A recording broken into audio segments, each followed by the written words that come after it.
Daily आप लोग को स्वतंत्रता दिवस का हार्दिक अभिनंदन और हार्दिक वंदन।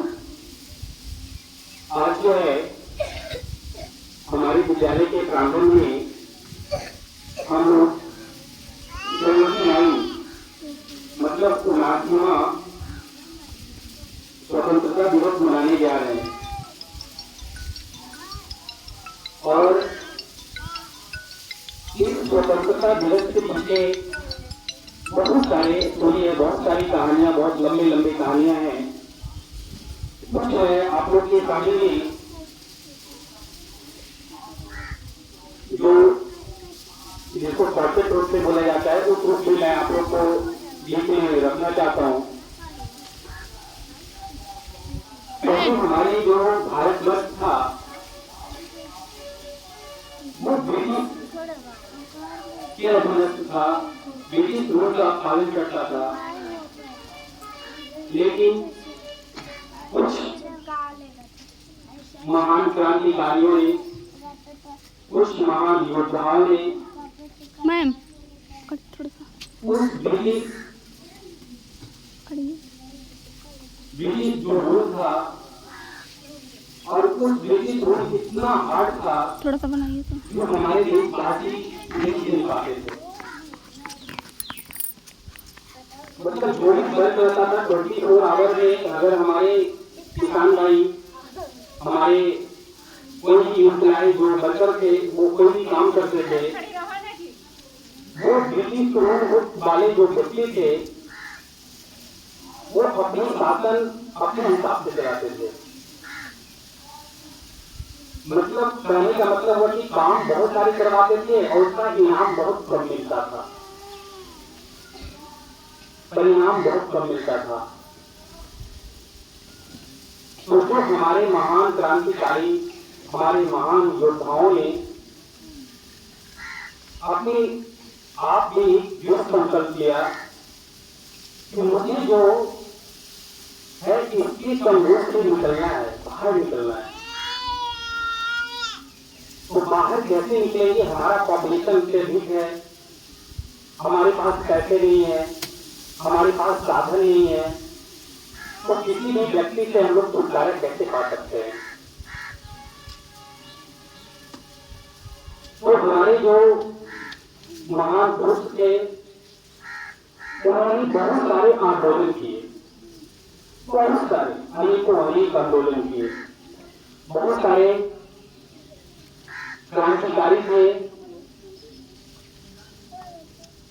जो ब्रिटिश रूल के व्यक्ति थे, एम्प्लॉय थे, उनकी बातों पे ज्यादा केयर नहीं कर अपना जो एक सामाजिक गठबंधन होता है उसको धीरे धीरे एक समूह या एक ग्रुप में, जैसे हमारे विद्यालय में बहुत सारे स्टूडेंट हैं, अगर विद्यालय नहीं रहता तो हम एक रहते, लेकिन यहाँ उन्होंने धीरे धीरे बच्चों को इकट्ठा किया और एक तरह का मुहिम चलाया कि देखो इस तरीके की कार्य करना चाहिए, ऐसा करना चाहिए।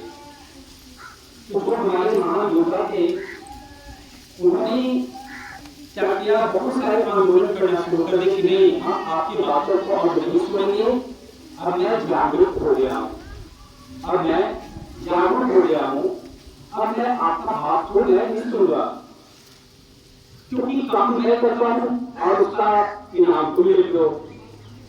अभी भी अगर बोला जाए तो बहुत सारी कंट्री हैं हमारे देश में, ऐसे ऐसे वीर बच्चे हैं, वीर स्टूडेंट है, वीर एम्प्लॉय है, जो अगर विदेश को अगर छोड़ देंगे ना तो विदेश में आधा डॉक्टर इंडिया चले आएंगे।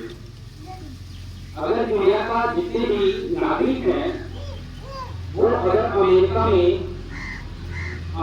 इंजीनियर का जो वर्ग है, कोई सैटेलाइट लॉन्च करते हैं या किसी तरीके का कोई विज्ञापन लॉन्च करते हैं या किसी तरीके का एप्लीकेशन लॉन्च होता है, उसमें हमारे इन्वेस्ट भी लगते हैं।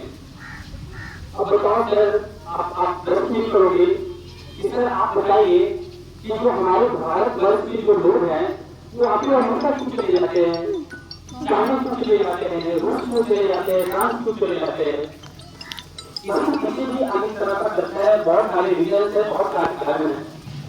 कारण ये है कि जिसका को लिए कोई भी पढ़ाई पढ़ता है, कोई भी डॉक्टर का अगर पढ़ाई पढ़ता है या इंजीनियरिंग का पढ़ाई पढ़ता है और उसके पास ज्ञान विज्ञान का बहुत सारी अवशेष आ जाती है, तो हमारी जो सरकारें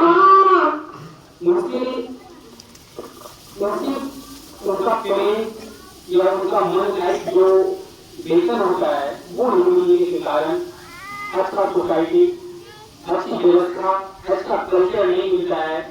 इस कारण से वो बड़े बड़े कंट्री चले जाते हैं, जैसे अमेरिका हो गया, यूएसए, रूस हो गया, फ्रांस हो गया, बहुत सारी कंट्री हैं जिसमें हमारे भारत के लोग काम कर रहे हैं। लेकिन मैं आप लोग को ये बताना चाहता हूँ कि आज जो हम लोग 15 अगस्त मना रहे हैं, तो ये मनाने का कारण ये है कि हम लोग जो हमारे जो पीछे के जो पीढ़ी थे, बहुत सारे पीछे के पीढ़ी जो थे, उन्होंने बहुत संघर्ष किया, अत्यंत प्रयास किया। जैसे आपको पढ़ाई में प्रयास करते हैं, उसी तरीके से उन्होंने भारत को ब्रिटिश ब्रिटिश जो नियम था, उसका जो कानून था, उसको रद्द करने के लिए बहुत सारे आयोजन किए, बहुत सारों ने अपना बलिदान भी दिया। उसके बाद से हमारा सबसे लास्ट का गवर्नर जो थे हमारे भारत वर्ष का, जो लॉर्ड माउंटबेटन थे, और वो सुनिश्चित किए थे जब जापान के परमाणु बम गिराया गया था ना, 6 अगस्त 9 अगस्त को मैंने बहुत पहले बताया था, तो उसमें युद्ध चल रहा था और उस समय पूरा 40 माह हो चुका था पूरा विश्व। तो लॉर्ड माउंटबेटन ने उसी समय घोषित कराए थे कि आप लोग का जो ध्वज है ना, आप लोग का जो तिरंगा है, वो 15 अगस्त के दिन ही फहराया जाएगा। और इसी को हम लोग बोलते हैं ध्वजारोहण। क्या बोलते हैं? ध्वजारोहण। ध्वजारोहण का मतलब ये होता है कि जैसे हम लोग कोई झंडा पे ऐसे फहरा रहे हैं, अब बताओ इस झंडे में जो हमारा भारत का पहले जो ये झंडा जो ढूंढा हुआ था, झंडा में जो झंडा लगा हुआ था, वो ब्रिटिश का था। कहाँ का था? ब्रिटिश का, हमारा भारत का नहीं था। अभी आप लोग देखे होंगे कि मैंने झंडा को डायरेक्ट ऊपर नहीं खींची, ऊपर और उसको पीछे से नहीं, मैंने इसको इस झंडे को जो झंडे था वो झंडा बीच में बांधा हुआ था और उसको मैंने धीरे धीरे ऊपर ले गया और उसके बाद मैंने उस झंडे को लहराया। कहने का मतलब हुआ कि जिस समय ब्रिटिश झंडा था तो लॉर्ड माउंटबेटन ने ये कर दिया कि आपको इस दिन आपको करना है, तो डायरेक्ट एकाएक तो उसका झंडा निकालकर हम लोग डाल नहीं सकते थे, ऐसा तो नहीं लहरा सकते। अच्छा देंगे, चलो ना आते हैं, जाओ और उसको आस्ते आस्ते धीरे धीरे ऊपर की ओर चढ़ाना है, जान बेटा आते हैं। और उसके बाद झंडे को लहराना है। इसी को बोला जाता है 15 अगस्त। डॉक्टर न्यू मिस को बुला के लाओ, क्योंकि न्यू मिस को बुला के यहाँ पे जो झंडा लगा हुआ था वो पहले किसका था? ब्रिटिश का था। तो ब्रिटिश का था तो उसको हमने धीरे धीरे चढ़ाएंगे तभी ना झंडा ऊपर जाएगा। मिस के बुला आप बताओगे सर कहूँ कि झंडा को कैसे लगा? तो हमारा देश जब 15 अगस्त 1947 को जब पूर्ण रूप से आजाद हो गया, तब उसके बाद जो कानून होता है, रूल होता है, जो रेगुलेशन होता है, इधर सुनो ना, उसको बनाने में बहुत सारी समय लग गया, है ना? तो पहले में बनकर पूर्ण रूप से तैयार हो गया था 26 जनवरी 1950 को। एक शांति रहो बेटा। गणतंत्र दिवस, आप बोलोगे गणतंत्र दिवस में क्या होता है कि झंडा को ऊपर चढ़ाने की आवश्यकता ए बुआ इधर सुनीता मिस को बुला के लाओ तो, सुनीता मिस को बुला के लाओ तो, हाँ न्यू मिस को बुला के लाओ तो, झंडा जो है और लेकिन उनको 15 अगस्त 1947 हाँ बुला के लाओ तो। लगा दिए थे, है ना। सिर्फ हम लोग को क्या रहता है, 26 जनवरी के दिन झंडे को लहराना रहता है, समझ रहे हैं आपको। आई लेते आजाद हुआ था तब 1947 आइए में, है ना। और ध्वजारोहण और ध्वजा आरोहण मतलब समझ गए ना, रोहण और आरोहण का मतलब समझिए ना। आरोहण का मतलब ये हुआ कि जो ब्रिटिश झंडा था उसको हमने हटाया तो रोहण हो गया, और आरोहण मतलब हो गया कि हमारा कैमरा बनाइए, तंग कर रहा है दोनों जी। समझिए ना। बनाइए तो जो 1950 में 1950 में जो हमारा रूल रेगुलेशन बन गया कि इतना संविधान में इतना अनुच्छेद रहेगा, इतना भाषा रहेगा, सामने इतना भाग रहेगा, है ना। तो पूर्ण रूप से तैयार हो गया, तब से हमारा जिला जो है 27 उम्र की ओर रखने लगा, समझ गए ना। इसीलिए 15 अगस्त को हम लोग झंडे को ऊपर की ओर ले जाते हैं, झंडे को खींचते हैं और झंडे को लहराते हैं, समझ में आ गया। चलिए ठीक है, इतना कहकर जितनी बात को मैंने बोलकर मैं आपकी बातों पर ध्यान देता हूँ, थैंक यू, धन्यवाद।